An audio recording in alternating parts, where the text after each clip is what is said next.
Tudo bem? Hoje eu quero com vocês comentar a leitura que vocês fizeram, né? E fazer a correção da página 32, eram 4 questões do livro didático. Então, com essa leitura aí do livro didático, página que vocês fizeram da página 29 a 32, nós começamos o segundo bimestre de Geografia. Então, nesse segundo bimestre, inicialmente, a gente vai falar da Europa, né? E vocês viram que a leitura foi apenas uma leitura para entender o aspecto físico-geográfico e um pouquinho, talvez, da economia aí da Europa, né? Então vamos lá nos comentários iniciais. Vocês viram aí que a Europa, eu posso falar de um ponto de vista físico, que a Europa seria uma península da Ásia. O que é a palavra península? Lembra da Itália? Se você abrir o mapa mundi, né, no livro tem, você dá uma olhadinha no livro, vamos pôr aqui na página... Nesse mapa mundi que mostra na página 30, você vai ver a Itália. A Itália é uma península, chamada de Península Itálica. O que é isso, palavra península? Lembra da Itália? É um feixe, uma faixa, né, uma faixa de terra que se alonga para dentro do mar. Então, quando eu vejo assim, uma faixa de terra que se alonga para dentro do mar, eu chamo isso de península, né? Então, eu poderia falar que a que a Europa, né, seria uma península da Ásia, do ponto de vista físico. A Ásia, junto com a Europa e a África, seriam partes aí do que chamamos de Velho Mundo, né? O Novo Mundo seria a América. Então, aí vocês viram a palavra Eurásia, né, fazendo essa junção da Europa e Ásia. Ao fazer essa junção Europa e Ásia, a gente tem a noção do que estávamos falando agora há pouco, né? A Europa como sendo uma península da Ásia. Agora, do ponto de vista histórico, ela se constitui um continente, porque tem uma cultura bem formada e o diferencia muito da África e da Ásia. É o que chamamos de mundo ocidental, né? O alfabeto latino, em grande parte, mas também temos na Grécia um outro alfabeto, que é o alfabeto de origem grega, e o alfabeto ali da Albânia, dos países do leste da Europa, principalmente ali ao lado direito da Grécia, se você olhar o mapa, e o norte da Grécia, são países de língua de alfabeto cirílico, né? É bem diferente a origem. E a religião, grande parte, é judaico-cristã. A Europa é importante no cenário mundial, principalmente a partir do século XV, quando ela começou a fazer a expansão marítimo-comercial e com a proposta de fazer o imperialismo e construir colônias em outros países, né? Vocês viram aí também que a área territorial da Europa, ela, se eu desconsiderar a parte ocidental e da Rússia, que faz parte ainda da Europa, a Rússia ela pega então a parte da Europa e grande parte da Ásia. Então a pequena parte da Rússia está na Europa, chamamos aí de parte ocidental da Rússia, né? A Rússia está no Oriente ou no Ocidente? Sua grande parte no Oriente.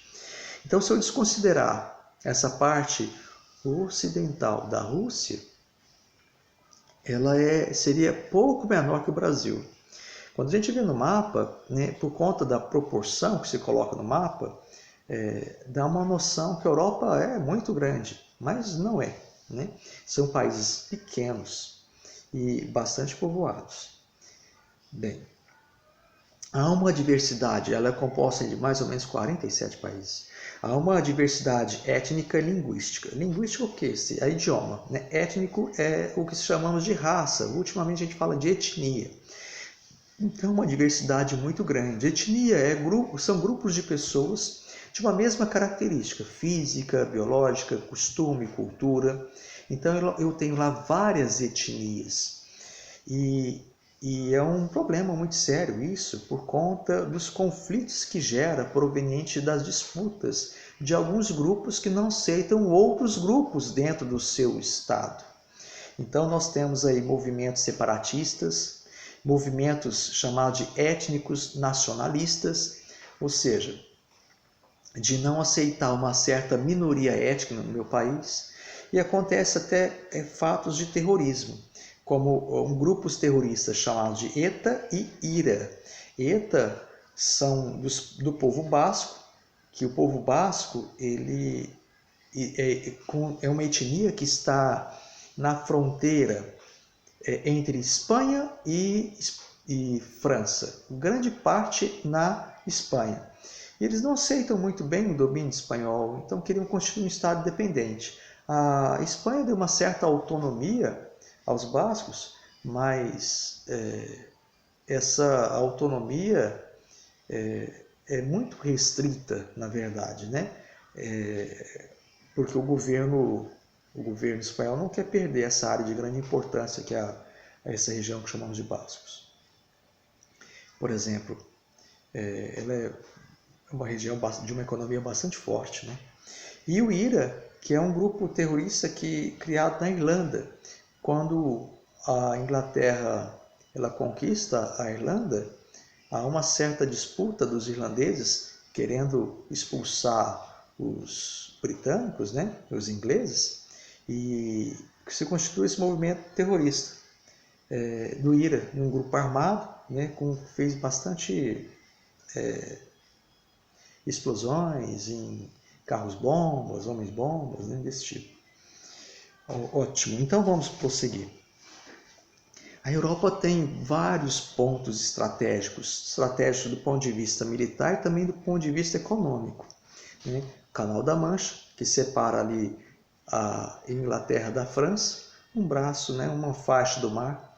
Por que isso é importante? Porque ele dá acesso a vários portos da Holanda, da Alemanha, por isso que ele é muito importante. Temos o Mar Cáspio, né? O Mar Cáspio, e se você olhar no seu mapa, aqui da página 30, você vai ver que ele está entre a Europa e a Ásia. E está acima aqui da Azerbaijão, né, da Romênia. Dá uma olhadinha, vocês vão ver. Ele é um lago, mas por ter água salgada, uma extensão muito grande, nós falamos Mar Cáspio. Acredita-se que no passado essa água salgada chegou pelo mar Mediterrâneo, né? Seria uma suposição.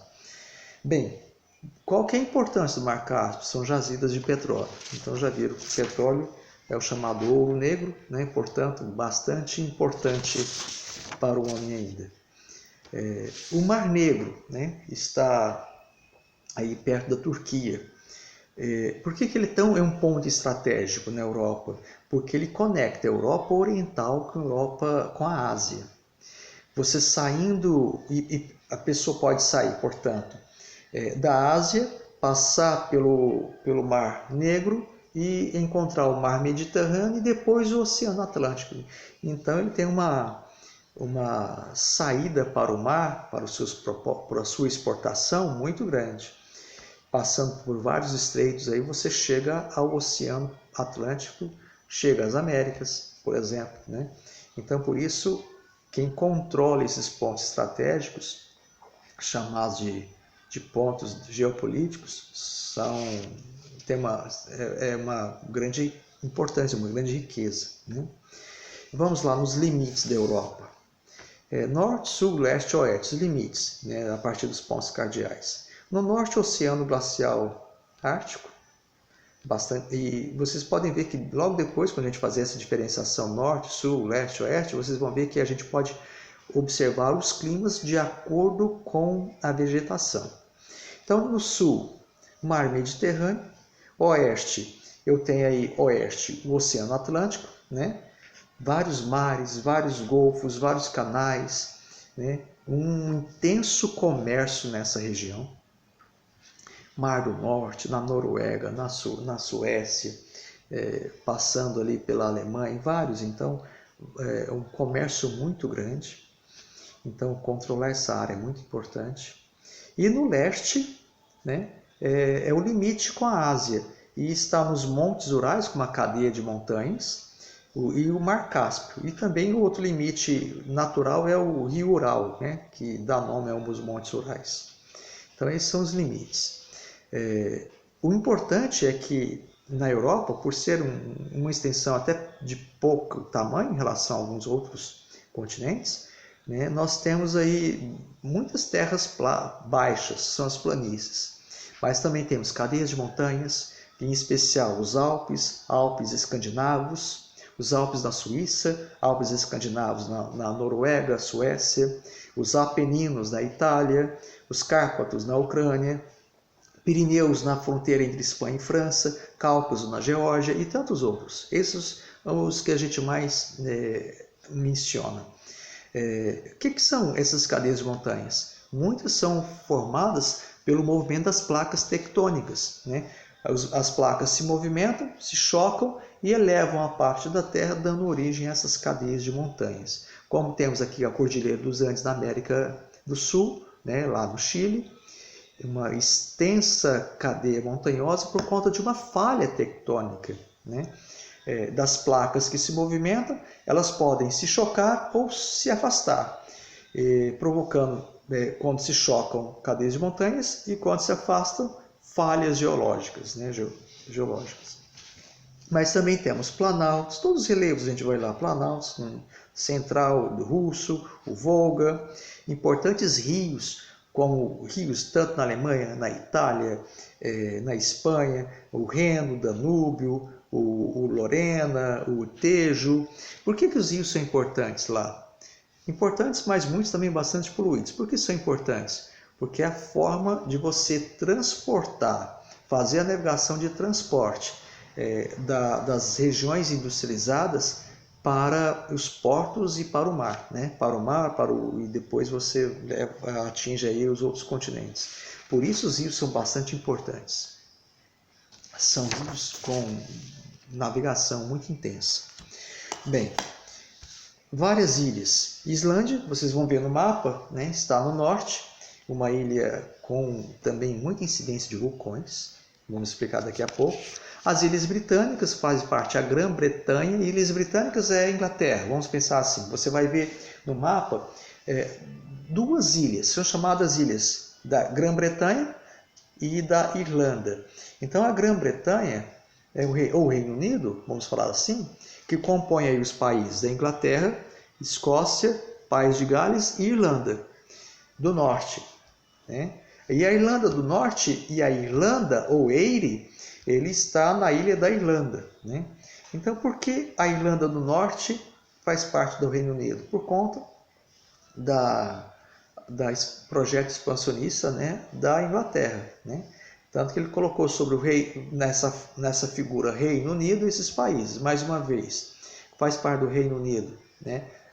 A coroa inglesa colocou, né, além da Inglaterra, é claro, né, País de Gales, Escócia e Irlanda do Norte. Temos várias ilhas, por exemplo, no Mediterrâneo, né? Na Itália temos a Sicília, tem a Córcega, temos na Grécia a Creta, a Sardenha, e várias ilhas no mar Egeu, que está à direita da Grécia. As penínsulas. A gente falou que a Europa é uma península da Ásia, mas dentro da Europa temos uma infinidade de penínsulas. Temos a península, né? Lembra do conceito de península? Uma faixa de terra que se alonga para dentro do mar. Temos a Escandinava, que é a Noruega e a Suécia, são os países. A Jutulândia, que é a da Dinamarca, uma pequena península. Temos a Península Ibérica, que é Portugal e Espanha. A Itálica, que é a Península da Itália. A Balcânica, que é a península da Grécia e da Albânia, e outras menores, né? Peloponeso também está dentro da Península Balcânica, né? Faz parte da Grécia, melhor dizendo, né? E outras menores. Essas são as mais importantes, a gente pode dizer. A Europa está dentro de duas principais placas tectônicas. Temos a placa tectônica da África, que ela colide com a placa tectônica euroasiática, uma grande placa, e por isso deu origem aos Alpes, às cadeias montanhosas.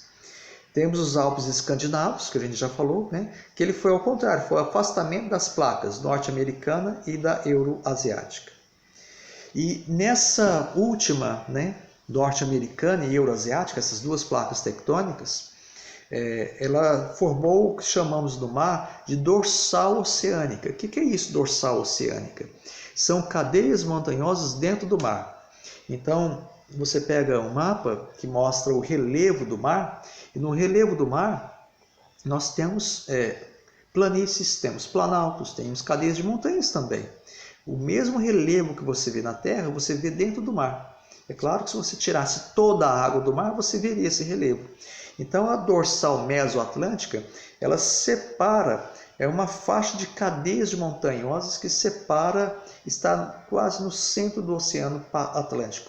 Separa, portanto, o continente americano do continente europeu e asiático. E essa separação ela é a cada ano um movimento que é sempre ascendente, é sempre uma separação constante. Por isso a gente fala que essa figura que nós temos do mapa mundi, com alguns milhares de anos, será alterada. O mundo é um dinamismo que não para. E nessa dorsal mesoceânica, em cima da Islândia, aquela ilha que está ao norte ali da Europa, nós temos vários vulcões. Na Europa, 16, sendo que 5 na Islândia, né? E 4 na Itália, e outros menores na Grécia, por exemplo. Dá um movimento aí da explosão vulcânica, também dos geysers, né? Aqueles jatos de água que jogam para a atmosfera. E na Islândia, recentemente, teve uma erupção de um vulcão, né, que lançou muitos gases e fumaça negra, né, do vulcão na atmosfera, que atrapalhou em toda a Europa a aviação né, civil, militar, tanto que o fenômeno da natureza é importante. Bom, o clima da Europa vai ser climas de acordo com as regiões. Norte é frio, então é um clima polar. No centro temos várias altitudes, é clima de altitude. No sul, mais quente, eu tenho, e portanto perto do Mediterrâneo, eu tenho um clima mediterrâneo, que é bastante úmido por conta do mar. E litorâneo também, um clima litorâneo, no sentido, por exemplo, ao oeste, por exemplo, ali as Ilhas Britânicas, tem um clima temperado oceânico. Mas no continente, eu posso falar de clima temperado continental. Né? Então, vocês viram que tem 4 tipos de climas. Né? Agora, vamos lá na correção das nossas atividades. Página 32. Vamos lá. Página 32. Vamos lá então. Esqueci de falar da vegetação. Inverso anotado. A vegetação está de acordo com o clima, igual eu falei com vocês. O importante é ressaltar que é uma ocupação muito grande, né, da Europa, então é uma vegetação bastante devastada. Quase não temos vegetação natural. Né? Então, se é um clima polar, clima frio, eu vou ter uma vegetação de tundra. O que é essa vegetação de tundra? É uma folhagem bem rasteira chamada de líquens e musgos. O clima temperado, né, oceânico ou continental, eu vou ter de florestas. Vamos chamar de florestas caducas, que vocês viram no livro, ou também um outro nome mais bonito, né, caducifólia. O que é isso? Ou caducas, porque as árvores perdem as folhas no outono para chegar ao inverno. É uma estratégia desse tipo de vegetação. Aqui temos caducifólias, por exemplo. O ipê é um exemplo de de árvore que perde as suas folhas, chamadas de caducas ou caducifólias. Um exemplo de árvores, né, de vegetação é a faia e o carvalho, principalmente. Agora, no clima mediterrâneo, né, do mar Mediterrâneo, que é muita umidade, temos os manques e os garriques, bastante devastados, quase não temos. Quase não temos espécies, né, naturais, né, disso, em poucas regiões. E no clima temperado continental, no sul eu vou ter estepes, é uma vegetação rasteira, e no norte, um pouco mais frio, vou ter floresta, chamada de boreal ou floresta boreal com plantas chamadas de coníferas, ou seja, pinheiro. Por que coníferas? Porque elas formam como se fosse um cone. Aqui no Brasil temos vegetações assim. Temos vegetação de estepes, né? Como no Pampas Gaúcho. Temos uma vegetação de coníferas também lá no Rio Grande do Sul, Santa Catarina, dos pinheiros, né? Só não temos tundra, porque aqui não é um clima frio. Temos um clima tropical, né? Grande parte do nosso país. Então vamos lá nas questões, na página 32. Primeira questão, sim. Primeira questão para você falar do ponto de vista físico, se ela é uma península da Ásia. Você pode falar que sim, do ponto de vista fisiográfico, ela é uma península da Ásia, né? Do ponto de vista histórico, você pode falar que é um continente, de acordo com tudo aquilo que a gente falou, cultura própria, idioma, né? Principalmente cultura, né? Vamos lá, na 2. Qual a extensão territorial da Europa? Bem, estava bem claro no livro. Você ia ver lá a extensão territorial da Europa e quantos países compõem o continente europeu. Isso é uma questão muito fácil, né? Mas se você considerar a parte ocidental da Rússia, ela vai ser 10 milhões e 500 mil quilômetros quadrados, né? E compõe de 47 países. Está bem descrito na leitura do livro, sem dificuldade. A questão 3. Compare o mapa político da Europa com o mapa político do Brasil. Qual a diferença você percebe? Bom, Europa. Se você excluir a Rússia, da parte ocidental da Rússia, ela é pouco menor que o Brasil, né? A Europa se alonga leste-oeste e o Brasil ele se alonga também leste-oeste, mas também norte-sul. Principalmente leste-oeste, você considerar lá da nordeste até o norte, né? As regiões do Brasil. O Brasil tem uma região, ele se alonga maior nessa região. Agora, centro-oeste, sul e sudeste é mais estreito, mas eu posso dizer muito bem que o Brasil é norte, sul, leste e oeste. E outra diferença é que o litoral da Europa é bastante recortado, né? Coisa que o brasileiro não. Mais que o brasileiro, há golfos, baías, penínsulas, né? E essa característica o nosso não tem, né? Vamos lá para a questão última, 4. Além das altitudes, da geografia, da página 31, ok. As ilhas. Letra A. Que ilha forma o Reino Unido? Bem, é formado de 2 ilhas, a gente falou lá. Ilhas britânicas, Grã-Bretanha e a Irlanda, né? Lembrando que a Irlanda, as ilhas da Irlanda compõem a Irlanda do Norte, que faz parte do Reino Unido, e a Irlanda ou Eire, né? É isso aí. Letra B. As ilhas que são localizadas no mar Mediterrâneo? São uma infinidade de ilhas. A gente pode colocar como exemplo de ilhas maiores, né? A Córcega, a Sardenha, a Sicília, a Creta, como exemplo aí, 3 grandes exemplos. E letra C era para você falar das penínsulas do continente. Então vamos lá. Península Escandinava, Península da Jutulândia, né? Península Ibérica, Itálica e Balcânica são as mais principais. Tá joia, gente? Ok. Até a próxima, tá?